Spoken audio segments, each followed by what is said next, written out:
Don't look at the camera, don't acknowledge the camera. Okay, so here we are, looking out on a vista that was created in the 1700s. And in 1690, where this story begins, none of this existed. Okay, so 1690 was the Battle of the Boyne. As you probably know, there were two kings. One was James II. He was from the Scottish Stuart line, and he decided to declare himself Catholic, which is a bit of a boo-boo, because when you were king or queen in Ireland, England, Wales and Scotland, you were head of the church. If you declared yourself Catholic, you were unfortunately acknowledging the Pope as the head of your state, because there wasn't really a separation of church and state. So the good Protestants of England said, this isn't a good idea, let's invite a true Protestant over. So James II's daughter was married to William of Orange. And if you're walking around the city of Dublin, you'll see a lot of streets acknowledging him. So we have South William Street, where one of our most beautiful Palladian mansions is situated, Powers Court Townhouse. We have Nassau Street, because he was also the Count of Nassau. And it was a time of huge change. Ireland had not embraced the religious changes the way the rest of Britain had. We held very, very tightly to the Catholic faith. So after 1690, penal laws were introduced, which meant that people had to change their religion to show that they were loyal to the crown. If they didn't change their religion, if you held property above £5, you'd lose it. You also couldn't build Catholic churches of stone, and you couldn't practice the Catholic faith legally. And this was the situation until 1829. So we're looking at a beautiful Georgian vista, which in 1690 did not exist. If you see over to the right, there's a bar called the Oak. Then there is a nice picture of a lady. Look down to the right, you'll see the sandwich board, and beside that is a marker. This marker marks the line of the medieval wall of Dublin, and it ran straight across this street. So anything to the right was new. It wasn't part of the medieval city, and the medieval city of Dublin was tiny. It was 3 minutes north to south and 9 minutes east to west. There was probably between 600 and 800 people living there, so really, really small. Now, in 1600, the population began to grow. There was roughly 1,600 people, and by 1700, there was about 70,000 people. So, a lot of people coming. The 1690s, yes, there was a suppression of the Catholic religion, but the 1600s was awful all over Europe. There was suppression of Protestant religions as well. And we were fortunate to receive about 10,000 Huguenots, French Protestants, to Dublin. And they were the ones, I've got my cotton on, they were the ones who got us into weaving. And they helped to perfect our linen industry, and even cotton plants were around. Now, they may not be entirely authentic, but sure, you know, it's as good as it gets. So where we are, if you look around, this building now is the City Hall. It was built back in the 1760s. And we can't go in because they're having a wedding. That's one big thing about City Hall, it's used. Often you can go in here, but it's a Saturday, it doesn't really look like it, but it is actually the summer. So why are we here? Why do we start the tour here? There's a reason.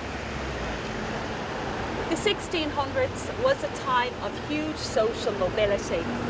All of this area, which is now Temple Bar, had been religious houses, which were all dissolved with Henry VIII. We figure Henry VIII, he had 6 wives, potentially a lot of alimony, so he needed to pay them, and by dissolving all the religious houses, monasteries, abbeys and so forth, it was a good way of making money. So he gave the land to various people who were up and coming, and from the 1600s, all of this part of Dublin was built, but it was outside the city walls. Was this significant? Yes, it was. because from the 1600s there was gunpowder. So there was no point in having stone walls and water walls because you could just blast them. So Dublin started expanding, and Temple Bar was big standalone houses. The main bar was a barrier put to stop the flood of the River Liffey. And there were various people who had these barriers. One of them happened to be Sir Temple, so they decided to name the whole area Temple Bar after him. But originally it was called St. Andrew's Parish. And if you're walking along, this is Dame Street. You walk down Dame Street towards Trinity College. There's a church just up a little bit on the right. That's St. Andrew's Church. So that was rebuilt as the parish church, originally a religious house. So where we are now, this house was the house of a wheeler dealer. Have you ever heard of Robert Boyle and Boyle's Law and Chemistry? This was his father's house, not this actual one. This was built later. So his father was called Richard Boyle, and he was a real rags to riches, nefarious character. So he started out in the early 1600s with nothing. He came over, made a whole load of money, and then married into aristocracy in Dublin, a Miss Fenton. And he has the biggest tomb in St. Patrick's Cathedral. Now, as you may know, underneath a lot of streets in Dublin, we have rivers, loads of sunken rivers. There's about 20 of them. And one of them is called the Poddle, and that flows directly underneath St. Patrick's Cathedral. So nobody could be buried underneath it. So in the wall of St. Patrick's Cathedral is Richard Boyle's massive tomb for him, his wife, and one of their 17 children, but not Robert Boyle, because Robert was buried in England. So if we look in front of us, we can see a shop called Beef and Lobster, and above that is Cork Hill. Then you look 1, 2, 3, 4 shops, and then above the crest of arms you'll see some black railings and another marker. So in Dublin you only get a street sign at the beginning and the end of each street. Do you notice this is a very short street, Cork Hill. So Richard Boyle was the first Earl of Cork, and this was the centre of the coffee houses. So this is where our story begins. So his house was a very large house, just inside the walls. So the wall was running along where the traffic light is. It crossed over and met into Dublin Castle. So it's very hard to see Dublin Castle now. So he was just inside the wall. The house was set back from the street, and this beautiful street in front of us did not exist. So he moved to Cork because he was the first Earl of Cork, and this house became a coffee house. So it was Lucas Coffee House. Lucas Coffee House was probably the liveliest, most bawdy coffee house you could possibly imagine, where all of the young bucks of Dublin used to hang out. So there was regular duelling, and I understand the videographer is a fantastic fencer.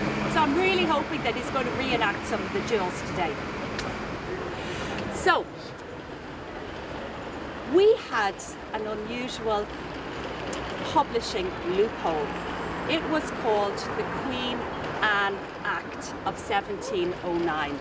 So this Queen Anne Act meant that any book that was published in England was not subject to copyright in Ireland. So many of the coffee houses began as publishing houses. Because England had a huge, I've got a couple issues of the Tatler which were published in British coffee houses, in English coffee houses. Yeah. Interesting, so they were also publishing houses. Oh, cool. Exactly. Okay, go ahead. So this one, Lucas, wasn't a publishing house. There was one just where Cork Hill was actually bigger back in the day. It went around here and it went down here. So around the side of this, the street is new. It only dates to 1880. That was the Union Coffee House, and that was a huge publishing house. So this loophole was critical because a lot of people were publishing. Many pamphleteers were printed here, and it was where everybody got a sense of the action. So we have an interesting take.